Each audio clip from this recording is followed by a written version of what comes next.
mwiza kuri mwe mwese mukunda ibiganiro byacu hano kuri Panda TV Rwanda. Twagarutse tuje kubabwira amakuru y'umugoroba. Bimeze bite muri Rayon Sport? Harangiye inama irangiye mu kanya rwose. Kwaro gukora evaluation ngo barebe ese bimeze bite, ese ninde uri bugomeze kuyobora iki gihe cy'inzibacyuho, igihe bagitegereje amatora, itariki y'amatora kigera bagatora umuyobozi uzayobora Rayon Sport. Umushinga washyizwe hanze nabo bita Imena zashyize umushinga hanze zigushyikiriza RGB. Umushinga rwose waranemewe, ariko ibyo byose tubafitiye ibyavugiwe mu nama. Ese byagenze bite? Ese noneho biraza kugenda gute muri iki gihe cy'inzibacyuho? Ese ninde muyobozi? Twahakuye amakuru, twahavuye tumenye umuyobozi uzayobora Rayon Sport. Amatora ninde bazitorera? Ibyo byose turabifite neza hano cyane. Turaza kureba ese ni bande noneho babiri inyuma bari gutuma noneho uyu mushinga wa Rayon Sport ushobora gupfa. Uyu nguyu bashyizeho yuko Rayon Sport igomba kujya mu ruhando, ikaba ikipe ijya ku ruhando rw'imari n'imigabane.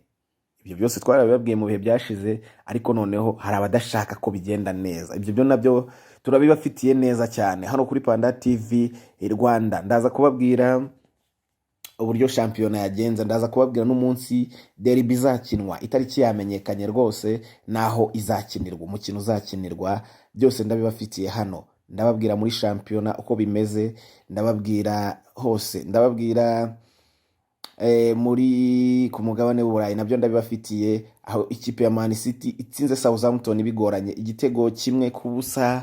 Ndabafitiye amakuru El Clasico nayo iri kuba kakanya rwose, turi kuri recording ikiganiro igiye gutangira, harabura iminota 10. Ibyo byose ndabibafitiye byose hano kuri Panda TV Rwanda. Reka ubane nanjye, kore like, comment kugira ngo ikiganiro turusheho kubana, cyangwa se izi nkuru ngufitiye kugira ngo zirusheho kugera kuri benshi. Bana nanjye mu biganiro byacu. Duhere rero, reka duhere muri shampiyona. Hari imikino yabaga, ndumva imikino 2 yabaye. Hari hateganyijwe imikino, kanze nkurebere byose ndabifite hano. Hari hateganyijwe imikino uyu munsi kwa gatandatu. Vision ikina na Marine, Kiyovu ikina na Bugesera, Rutsiro na Gasogi, Muhazi na Mukura.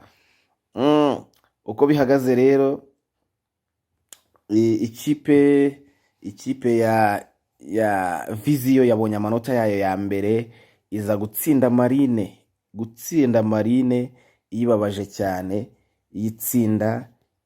Vision yatsinze Marine ibitego 4-0. Vision yinyaye mu isunzu rwose, itsinda Marine hitiva no ku mwanya wa nyuma yari iriho rwose. Itsinda Marine yibabaje, yitsinda ibitego 4-0.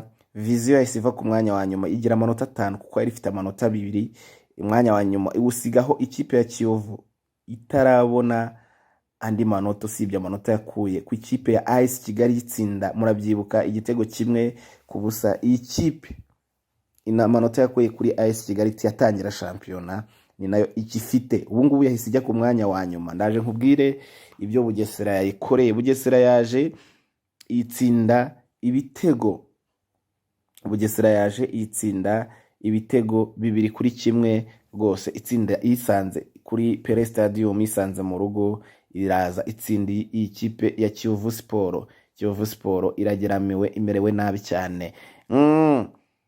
Twihuse cyane, ntago turi butinde cyane muri shampiyona y'u Rwanda. Tuzagera igihe cyo kuyivugaho.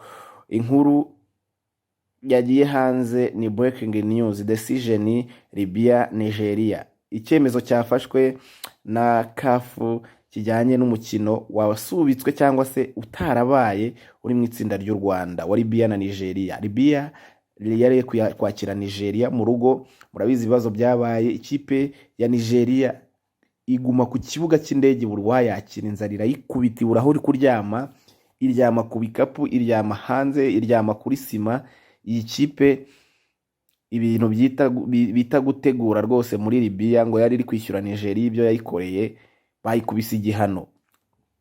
Iki igihano rero kigenwa ni aritikire muri kafu, yari tikire y'itegeko ya 82 ndetse n'151 byavuze ko Libya igomba guhita ikubitwa mpaga y'ibitego 3-0,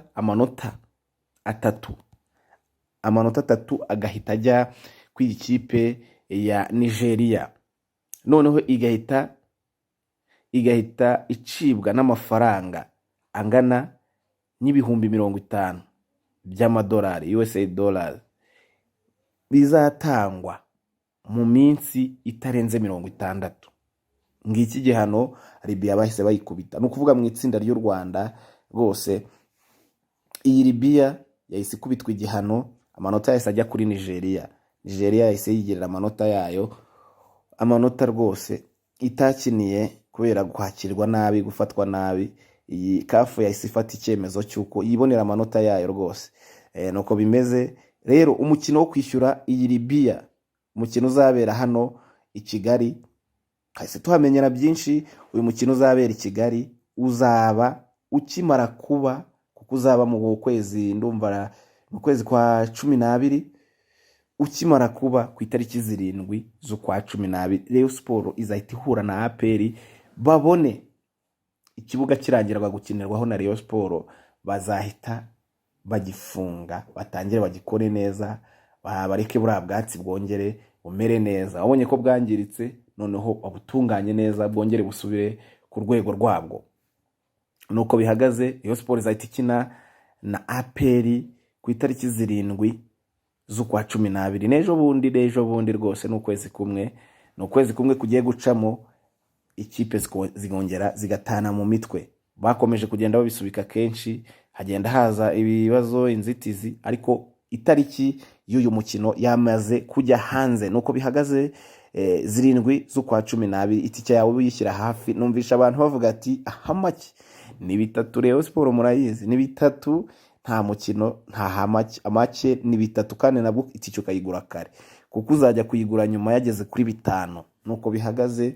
Stade Amahoro barashaka kuyikubita ubundi bakayuzura. Bareyo nicyo bashaka, barashaka ko ikipe yabo izagera kiriya gihe imeze neza. Sindi bugaruke ku mukino wa Polisi na Rayon Sport, twabigarutseho kenshi cyane mu masaha yashize, tuganira kuri shampiyona, tuganira ku mukino wa gicuti wabaye. Ibyo sindi bubigarukeho, ahubwo reka mpite nirukanka cyane tukiva ku ibi bihano byafatiwe ikipe ya Libya, duhite twirukanka cyane, twiruke muri Rayon Sport. Hamaze kubarangira inama y'ibyemezo ibisiba mu kanya rwose, hitamo abayoboraga Rayon Sport kugomeza kuyobora iyi nzibacyuho. Ariko nanone tumenyeramo amakuru ko uzayobora Rayon Sport bamwiteguye cyane, abantu rwose bagenda bamuha amajwi. Icyagendeweho nuko Rayon Sport uzagura umugabane munini, uzagura imigabane myinshi minini iri hejuru cyane, ni nawe uzaba ufite amahirwe yo kuyobora Rayon Sport. Uzajya muri board ya Rayon Sport n'uzaba yaraguze imigabane myinshi kurusha abandi. Rero abantu bose wabonaga ko rwose bashaka uyu mugabo Muvunyi, bavuga bati twebwe turashaka uwo bita Muvunyi aba ari we uzatuyobora. Niyo amakuru ya ndani, ubona ko abantu bose bari inyuma ya Muvunyi. Nibatora no kwitorera uwo bita Muvunyi, nta muvubuka bashaka, nta muntu uturutse ku ruhande, no gutora bose amajwi ni Muvunyi, Perezida Muvunyi. Bose bahavuye bavuga bati amatora itariki irajya hanze, twe no kwitorera Muvunyi. Urabona ko imishinga yarayiteguye, ategura uburyo Rayon Sport igomba kubaho, ibiki byose yarabiteguye abishyira hariya. Ni nayo mpamvu wumva bose bavuga bati Muvunyi agomba gutorwa. Paul Muvunyi niwe uri guhabwa amahirwe kuyobora Rayon Sport manda y'imyaka 4 rwose. Nuko bihagaze. Gusa inzibacyuho iragomeza yoberwe n'ubu n'aba bagabo barimo uyu Roger Aimable Ngoga, niwe ugomeza kuyobora hakaza n'abariya bari bamwungirije bose barakomeza, ba Robin Ngabo bashinzwe itangazamakuru barakomeza kuyobora Rayon Sport. Nuko bihagaze. Icyo twababwira ikintu kirimo nk'inkuru ikomeye cyane nuko Muvunyi bose bari muri inyuma, bose abari bari mu nama bose ubona ko ibitekerezo byose byabo biri ku muri Muvunyi. Nicyo twagenda tuvuga. Reka twihute cyane muri Rayon. Tukihava mbabwire ko shampiyona y'Ubwongereza yakomezaga mu kanya gashize. Ikipe ya Man City yari kubiswe habuze gatoya rwose, yaringanyije, yaritakaje. Ikipe ya Man City byari byanze ariko bije gukunda rwose mu minota ya nyuma bita Haaland abatsindira igitego rwose. Ikipe ya Man City ibicyuye amanota, gutyo Man City iba yicyuriye amanota 3, ariko byari byanze kabisa, byari byanze ariko ikoze iyo bwabaga. Burya ikipe ifite umwataka nka Haaland hari igihe bitanga ngo bibure rwose, byagezeho birakunda, baba babonye igitego kibacyuye mu kanya rwose, babonye igitego mu minota ya nyuma. Ikipe ya Man City itsinda Southampton rwose. Nuko birangiye Southampton. Gusa hari match nabibabwiye cyane, match zari zabanjije nk'ejo habaye match yahuje Leicester na Nottingham tsinda Leicester isanze mu rugo ibitego 3-1. Man City ndabibabwiye yuko yatsinze Southampton mu kanya gashize igitego 1-0 cya Haaland. Yo bita Bradford yatsinze Ipswich ibitego 4-3. Ipswich ni kareta y'umutuku. Brighton inganya na Wolves ibitego 2-2. Aston Villa igitego 1 na Bournemouth byahuraga. Everton yanganyije nayo na Fulham. Ejo ku isaha y'isa 10 Crystal Palace zakina na Tottenham. Chelsea nabwo ku isaha ya 10 kine na Newcastle. West Ham izabikina na Manchester United ni saa 10 ruhite rwambikana hagati ya Arsenal na Liverpool. Abaseno bavuga bati turogomeza, turatsindiye